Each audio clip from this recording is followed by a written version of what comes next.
Spoiler warning for Loki, Season 1, Episodes 1 through 6. Hello, I am the Infinity Theorist, quick spin-off enthusiast, and Loki, Episode 6 was genuinely my favorite episode of the show. It answered so many questions and managed to raise even more, and the multiverse was finally opened up. I'll be talking about how this episode will impact the MCU and more in my review and analysis of Loki, Episode 6.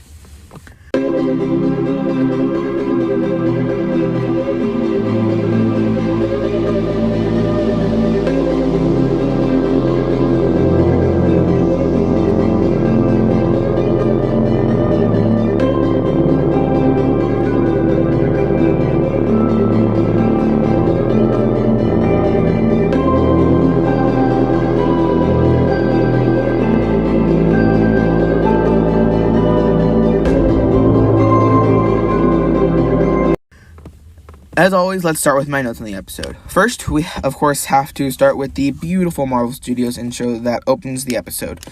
It's been a long time by Harry James playing in the background, while audio from all over the MCU's past makes it in there too. It truly is a great intro. It reminds us how the MCU was right before changing it forever. The camera zooms out of space and eventually makes its way to where Loki and Sylvie are, with the timeline going in a sort of loop around the castle. Let's take a minute to talk about this real quick. So is that timeline the actual universe? Like, is that the entirety of what is contained in Earth 1999999? Or is it just so He Who Remains can monitor the timeline? Because if it's the former, that Loki and Sylvie are a lot larger than many things in space, they're possibly larger than the entire solar system. Loki and Sylvie go inside, and Miss Minutes comes out in a jump scare. The jump scare has been memed about constantly, with some even saying this is how Marvel is preparing us for the horror aspect of Multiverse of Madness. Anyway, Miss Minutes tells Loki and Sylvie that they are at the Citadel at the end of time, so the void wasn't the end. The Citadel seems to be a sort of combination of Castle Limbo and, well, the Citadel at the end of time from the comics. Castle Limbo is where Immortus lives, a variant of King the Conqueror similar to He Who Remains.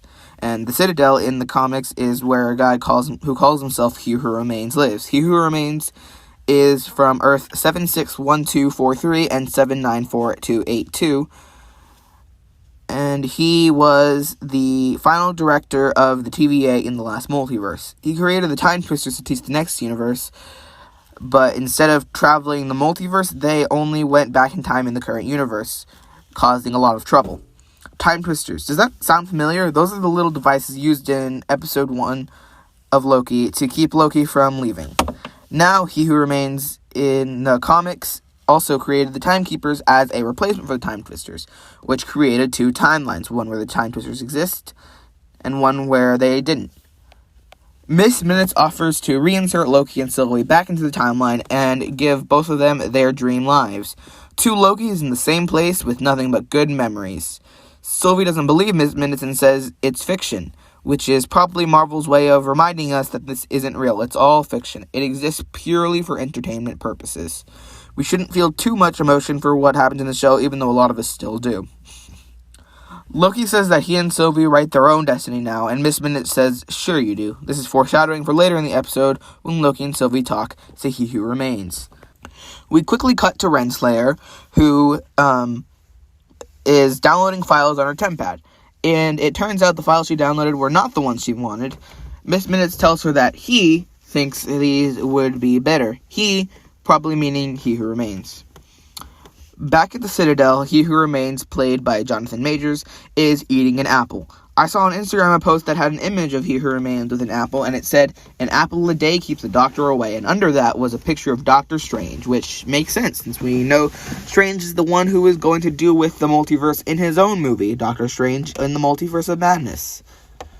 Jonathan Majors plays He Who Remains. Jonathan Majors is also confirmed to be coming in Ant-Man and the Wasp: Quantumania. He's confirmed to play a different character, though.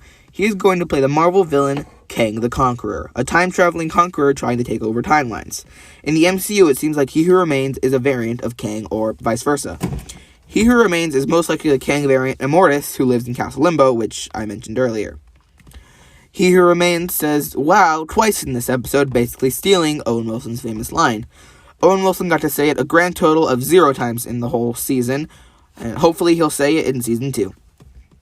He Who Remains is just a man, flesh and blood, which, according to Sylvie, makes him easier to kill. She is quickly proven wrong when He Who Remains uses a time twister to quickly evade her attacks. He then uses it to get to his office and waits for Loki and Sylvie there. In his office, He Who Remains makes Loki and Sylvie tea with 2 sugars, and I think this is supposed to represent their character development. Tea starts out as a slightly bitter drink, really just tasting like dirty water, which signifies how both Loki and Sylvie started as villains in some way, with Loki being the actual villain of Thor and the Avengers, and Loki being a murderer hypocrite bent on getting revenge. He Who Remains then adds 2 sugars to each cup, representing how 2 different versions of the same person made the other a better person. In episode 3, we see them go from enemies to friends as they make their way through Lamentis and try to escape.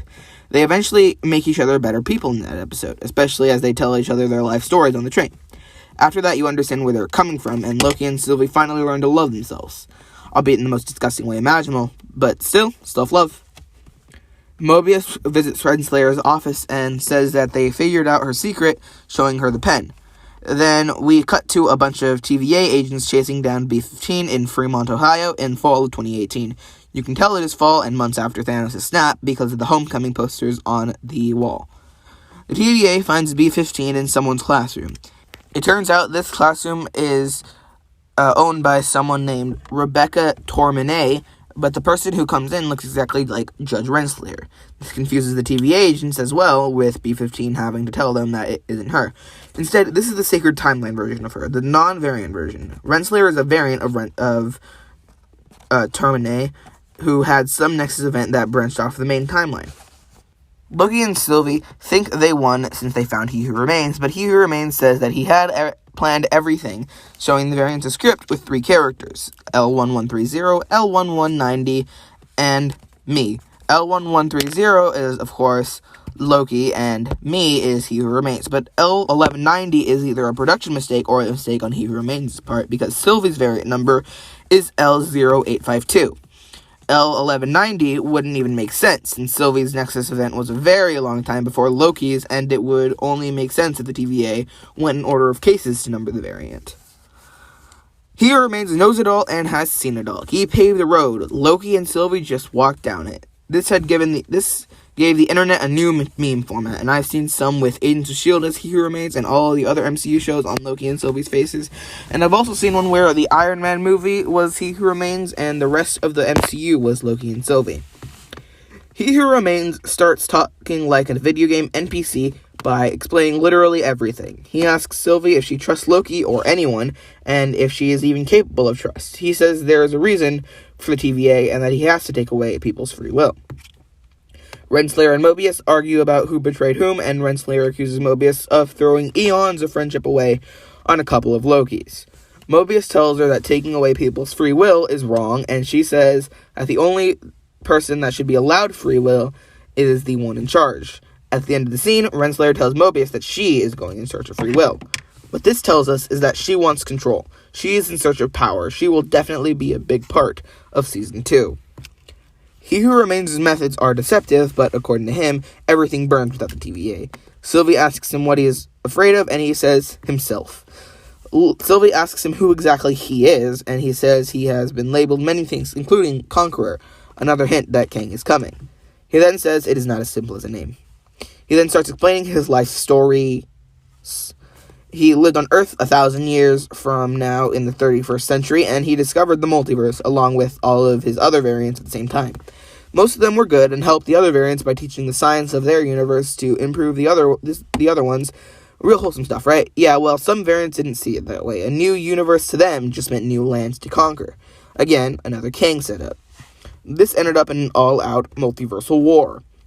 You could say the multiverse went into madness. Hint, hint, wink, wink, that is definitely going to be the plot of Doctor Strange 2. Sylvie calls He Who Remains out on the war thing and says that the Timekeepers came along and saved us all. He Who Remains responds with a mocking amen. No, what really happened is a version of Kang, this one, He Who Remains, the original Kang, ended the multiversal war by weaponizing Alioth, presumably killing an infinite number of people in the process. That is probably worse than Thanos' measly trillions.